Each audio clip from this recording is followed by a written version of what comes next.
Bine v-am găsit, bine v-am regăsit, dragilor din Zodia Săgetător, oriunde v-ați afla.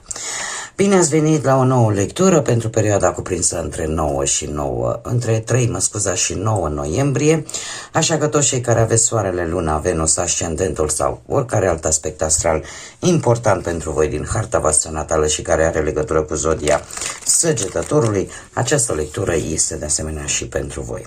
Ca de fiecare dată, nu uitați, este totuși o lectură generală, așa că luați decât ceea ce rezonează cu voi, iar restul lăsați-le să zboare în univers, pentru că sigur sunt pentru alte energii, care într-o mai mică sau mai mare măsură au o legătură cu Zodia Săgetător. Am decis ca această lectură să fie o lectură astrologică, este prima oară când fac acest gen de lecturi.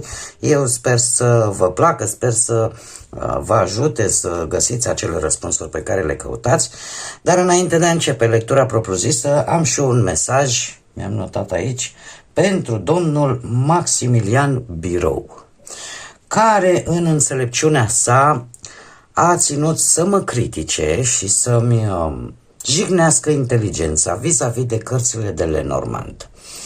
Așa că trebuie să-i spun domnului Maximilian Birou, așa apare la utilizator, nu e ceva care o spun eu, că fiecare carte de Lenormand are o anumită semnificație exactă.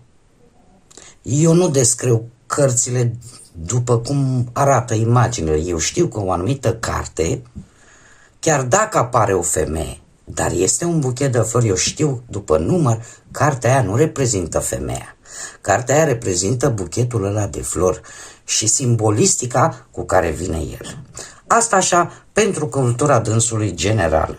În afară de asta, Lenormandul, Sibila, care poate să fie atât Sibila italiană, germană, da? Țigănească, da? Sunt cărți oracol, nu sunt tarot. Tarotul, sunt două tipuri de tarot, nu are niciun fel de cel puțin care le știu eu, nu are niciun fel de legătură cu aceste oracole care efectiv au o simbolistică exactă care nu iese, nu se poate modifica, nu poți să zici domne, eu intuiesc nu știu ce, nu. Ele au o simbolistică exactă și pe care trebuie să o respect. Așa că, dragă domnule Maximilian, am mare rugăminte să nu mă mai stresezi, pentru că data viitoare apelez la dreptul meu pe care mi-l dă YouTube-ul, protecția pe care ne oferă, în a nu fi agasați, jigniți și puși într-o poziție pe care nu o merităm. Cel puțin eu una fără lipsă de modestie. Nu o merit.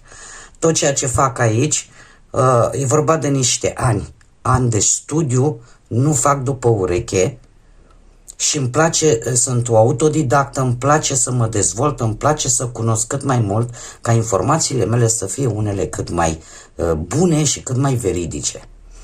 Așa că și pentru aviz celor asemeni domnului Maximilian Birou, vă rog frumos, da, pot să vă răspund dacă mă întrebați. Am avut și persoane care m-au întrebat, doamnă, dar ce înseamnă cu tare lucru? Vă răspund cu mare drag. Bă, dar nu faceți, în primul rând, zeflemitor și nu mă faceți proastă. E ultimul lucru care îl pot suporta. În condițiile în care eu chiar muncesc, cel puțin citesc, pentru orice informație mă informez să știu cât mai mult și cât mai bine. Și cu asta am încheiat și hai să trecem la lectura noastră. Dragilor, îmi cer scuze pentru această ieșire, dar știți cum e că, hai că e o vorbă, zice, dom'le, întinzi un obraz, bă, dar pe al doilea nu ți-l mai dau, pe al doilea deja atacul e cea mai bună formă de apărare, știți cum e, nu? Bun. Bun, dragii mei, haideți să trecem la lectura propriu-zisă și să vedem care este situația generală pentru dragii mei din Săgetător în perioada 3-9 noiembrie, pentru fiecare casă astrologică. care este situația generală pentru dragii mei din Săgetător în perioada 3-9 noiembrie pentru fiecare casă astrologică. Și să vedem ce ne povestește. Haideți că le pun așa să avem așa mici surprize. Trebuie să vă mulțumesc tuturor celor care ați lăsat mesaje, ați dat like, ați distribuit, v-ați abonat. Cu ocazia asta vă urez bun venit celor noi abonați. Și desigur am nevoie de sprijinul vostru în continuare, desigur cu condiția să vă placă, dragilor. Nu vă oblig să faceți nimic, să faceți ceva împotriva voinței voastre. Da, dacă vă place, dacă rezonați, dacă vreți să mai vedeți acest gen de lecturi, eu vă invit și vă aștept cu mare drag și cu mare interes aici. Dar nici eu, după cum bine vedeți, nu sunt obligată să accept toate mizerile unor oameni care nici măcar nu știu să scrie corect românește. Asta apropo de domnul Maximilian Birou, care probabil ar trebui să mai dea un pic pe la școală. Și asta fără răutate o spun. Bun. Haideți să începem cu prima casă astrologică, care este reprezentată de către ascendent și avem judecata. Ce reprezintă ascendentul? Reprezintă acea imagine pe care voi o creați în fața celorlalți sau cum vă percep ceilalți pe voi. Cum te arăți tu practic lumii. Și se pare că cu judecata aici aveți o atitudine, o schimbare, spune, destul de pozitivă. Oamenii vă percep pozitiv. Sunteți conștienți că această atitudine este un pic și necesară și cred că probabil unii dintre voi în următoarea perioadă vă veți împăca cu voi înșivă și asta va aduce la această atitudine pozitivă, atitudine chiar așa magnetică, aș spune, vă aduce pe voi în prim plan cu o altfel de deschidere. Pentru că posibil lucrul ăsta să fie favorizat de un anumit apel telefonic, o anumită legătură cu străinătatea sau poate că în sfârșit ați învățat o lecție importantă. Mergem mai departe. Casa a doua, casa banilor, a finanțelor, a resurselor, a posesiunilor. Aici avem justiția, zodia balanță, care ne vorbește despre investiții pe termen lung, probabil. Acum, e posibil ca unii dintre voi să cam vreți să și recuperați anumite ori posesiuni, ori anumite sume de bani. Și o puteți face, nu știu, ori printr-o vreo sentință judecătorească, ori ori așteptați voi vreo plată extra, ceva.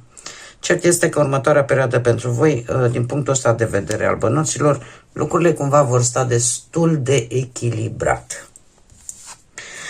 Casa a treia, avem un 5 de spade. Casa a treia care ne vorbește despre ce potențial, cu ce abilități v-ați născut voi și cât de mult vi le puneți în valoare. Și în special ne vorbesc despre studiu, despre educație, da, și călătoriile scurte. Se pare că există într-adevăr o competiție, mai ales pentru cei care urmați un curs, faceți un studiu, o facultate, universitate sau pur și simplu sunteți în perioada imediat următoare în postura de a călători, a face tot felul de drumuri scurte. E posibil aici, într-adevăr, ori să apară o competiție posibil un pic neloială sau, mare atenție, cine vă poate incita la un scandal, la o tensiune, la vreun conflict care nu o să vă ducă nicăieri. Da? Pentru că chiar dacă să zicem că aparent ar fi un câștigător, din păcate nimeni nu are de câștigat.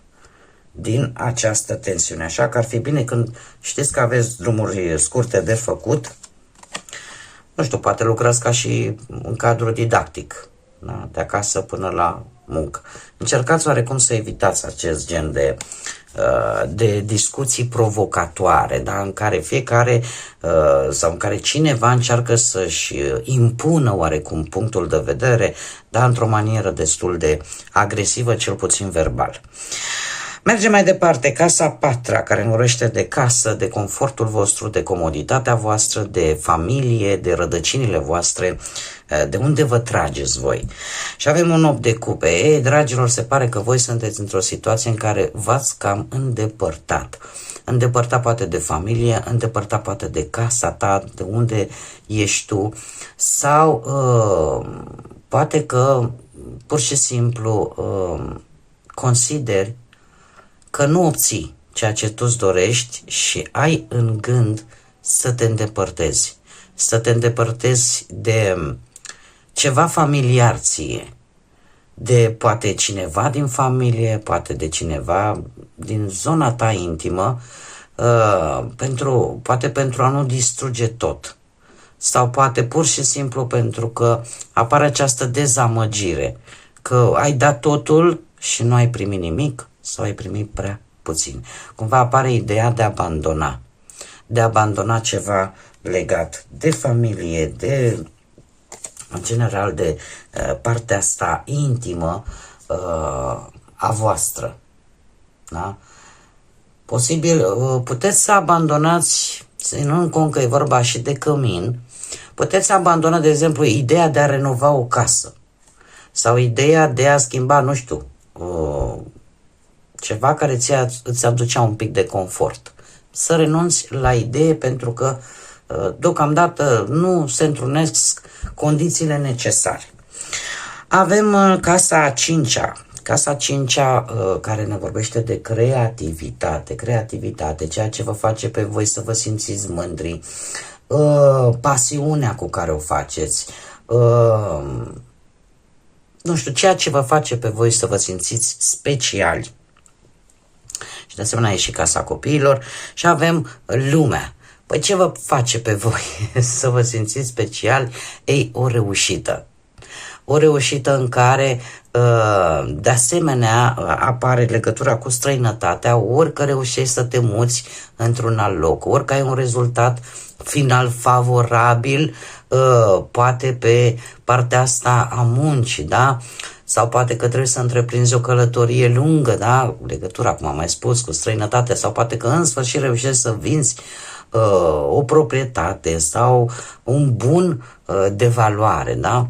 Acum, de asemenea, cum vorbim și de copii, putem vorbi de pentru unii, da? În sfârșit, uite, s-a programat nunta. Alții, în sfârșit, domne, gata, ne-am logodit, sau pur și simplu apare această stare de cum să zic eu, de liniște, că ceva în sfârșit se termină. Se termină, de asemenea, e posibil ca unii dintre voi, în sfârșit, uite, naște femeia sau mama, zice, Doamne, scap de toată greutatea. Da, e posibil și acest lucru, pentru că vorbim de casa care reprezintă și copiii. Adevărat, pentru toată lumea, dar eu fac datoria să vă spun. Casa a șasea. Avem un rege de bâte. Ei, casa a șasea ne vorbește despre muncă, despre datoria pe care o ai, de sănătate, de forma voastră fizică și ceea ce vă preocupă pe voi. În general, putem vorbi și de rutina voastră de zi cu zi. Avem un rege de bâte. Se pare că cu sănătatea nu stați, cel puțin mie asta îmi spun cărțile, aveți o energie pozitivă, aveți o energie bună și se pare că sunteți într-o perioadă în care, chiar dacă lucrurile sunt un pic mai grele, totuși lucrul ăsta parcă nu vă doboară, parcă vă întărește și mai mult. Și în felul ăsta o preocupare anume e posibil să îi găsiți o rezolvare. Să-i găsiți o rezolvare și să ai așa de multă, să-ți redobândești încrederea în tine, în așa fel încât să nu-ți mai fie frică de niciun fel de provocare care ar putea veni. Da? Dar apare o sănătate destul de bună sau chiar o îmbunătățire și pe partea asta a sănătății. Casa 7-a, un cavaler tot de bâte, se pare că energia e la cote bune în această săptămână. Casa 7-a, care ne vorbește despre perechea voastră, despre inamicii voștri, aia pe care îi cunoașteți și deja îi știți care sunt, da? Ne vorbește despre o altă persoană, da? Și mai ales chiar dacă pentru cei care nu au pe nimeni, sunt singurei, aș spune că pe cine vei cunoaște în următoarea perioadă. Și uite că avem un cavaler de bâte, legături cu zodii de foc, la fel ca și voi, berbec, leu, săgetător. Aici de asemenea avem berbec, leu, săgetător. Ce ne spune această carte cu acest cavaler?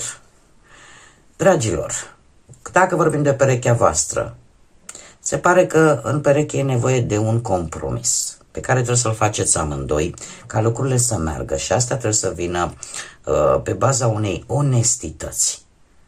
Da, trebuie discutat sincer, onest, liniștit, pentru a vedea, a face o înțelegere, ca să zic așa, în relația voastră. Cei singurei se pare că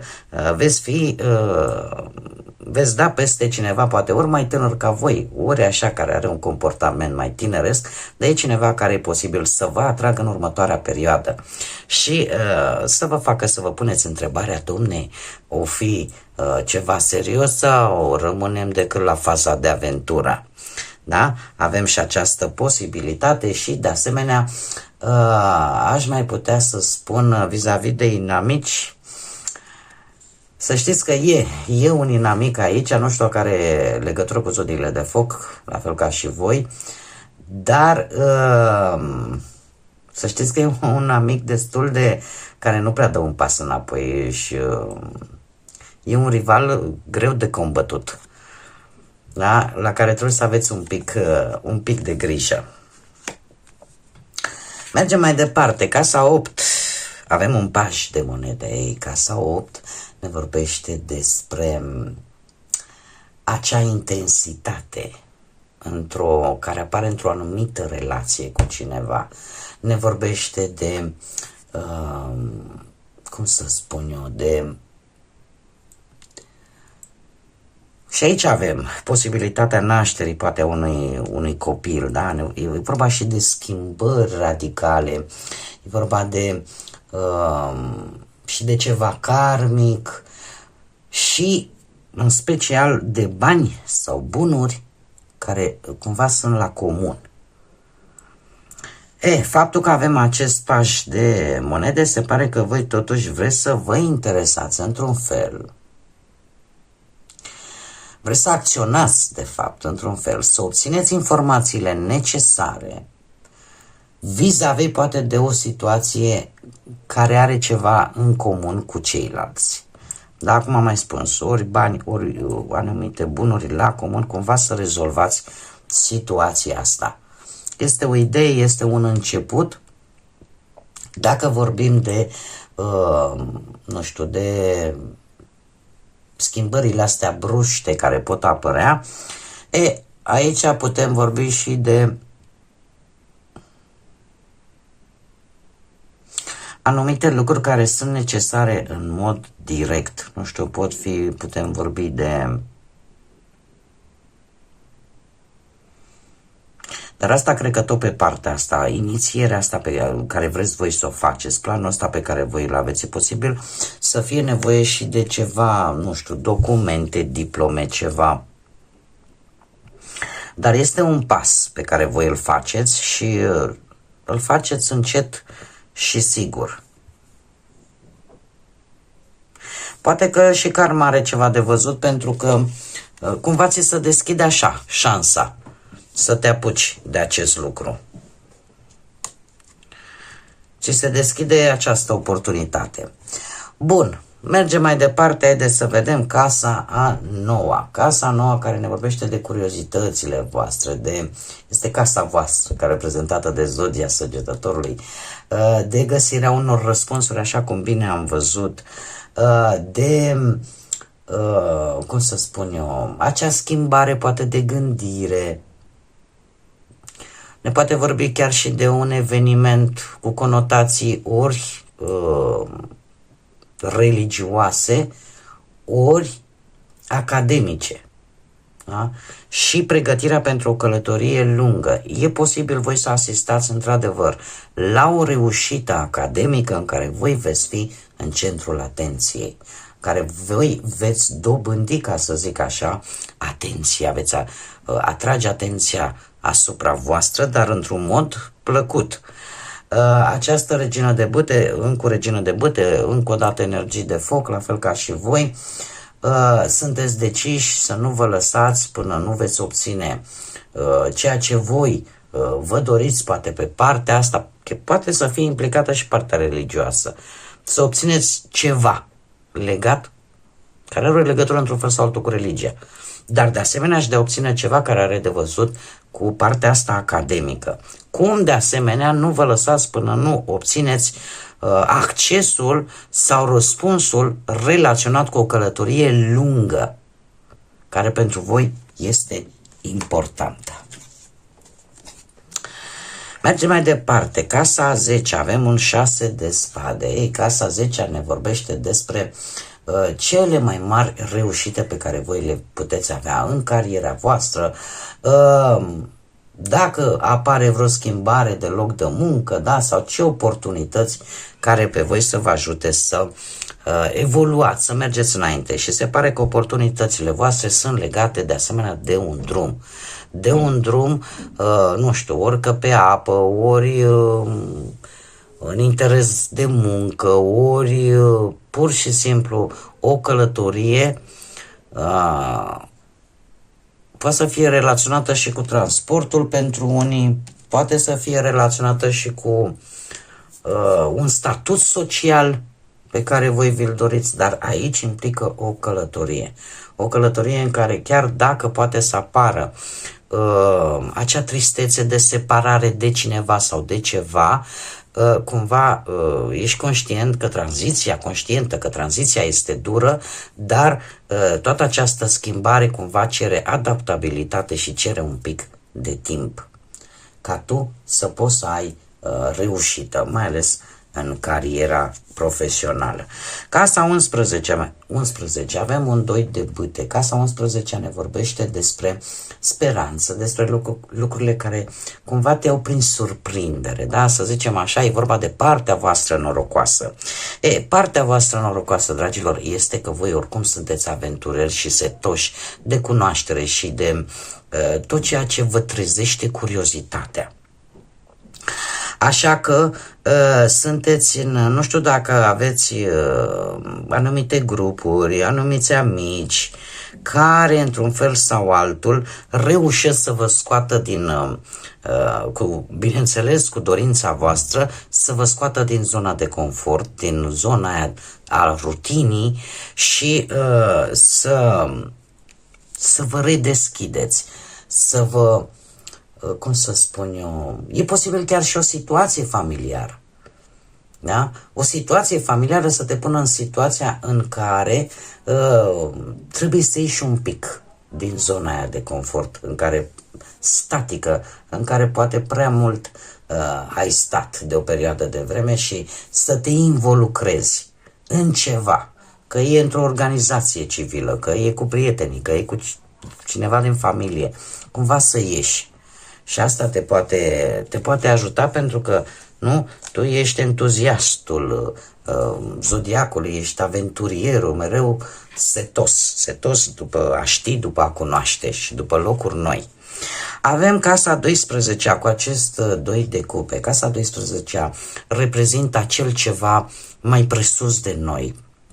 acel ceva superior care la un moment dat preia controlul propriei noastre vieți și chiar dacă ne ia, să zicem așa, de multe ori ne ia prin surprindere, este un moment în care poate n-ar trebui să luăm decizii foarte importante. Da, pentru că situațiile nu se văd foarte clar și în cazul vostru se pare că este legată de o conexiune, în primul și în primul rând, sentimentală, în care n-ar trebui să vă grăbiți cu luarea unei decizii sau importante, da? Lăsați să mai treacă un pic de timp înainte de, mai ales dacă vedeți că totuși situația este destul de înceață și chiar dacă există iubire, totuși există și niște semne de întrebare. Deci în mare parte e vorba de o conexiune amoroasă. Acum putem vorbi desigur de orice fel de conexiune, care totuși nu prezintă toate detaliile în amănunțire. În amănunt așa.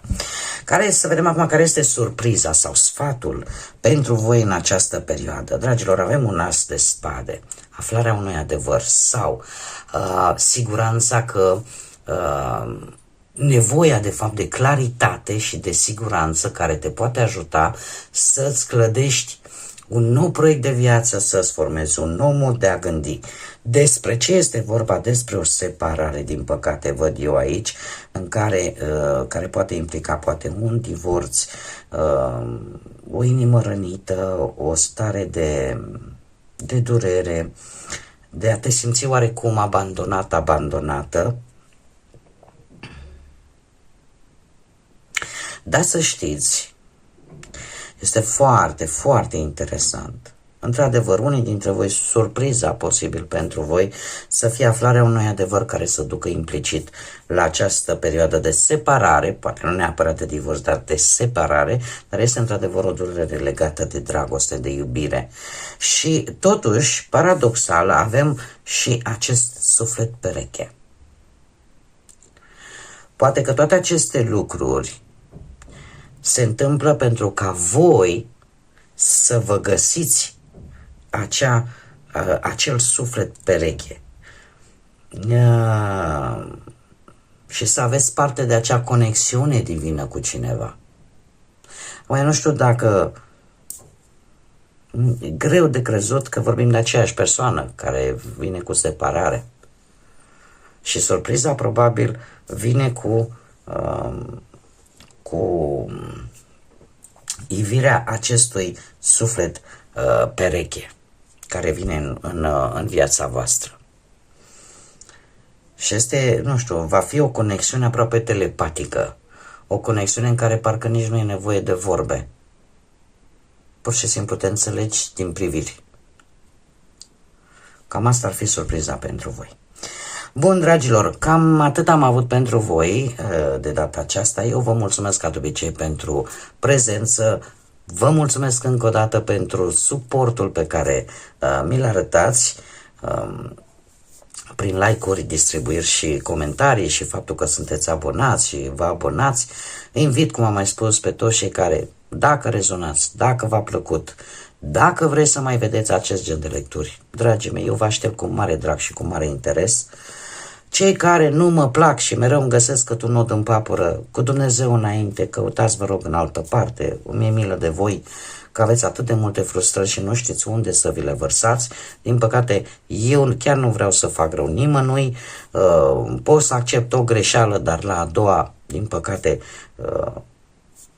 sunt și eu om și posibil să comunic YouTube-ului toate chestiile astea urâte pe care mi le trimiteți și chiar dacă eu nu vreau să vă fac rău, vă faceți rău singuri pentru că puteți primi un blocaj pe cont. Da, există tot felul de metode. Dar eu chiar vă rog, nu vă place ce am făcut eu aici, nu rezonați cu ce fac eu aici. Dragii mei, e YouTube-ul plin. Duceți-vă acolo unde voi vă regăsiți și unde vă simțiți bine. Bun, dragii mei, până data viitoare, când ne vom reîntâlni la o nouă lectură, din partea mea tot binele din lume. Să aveți, dragilor, parte de multă lumină în suflet, în gânduri, de căldură sufletească și de multă energie pozitivă. Până data viitoare, numai bine și să fiți iubiți, dragilor!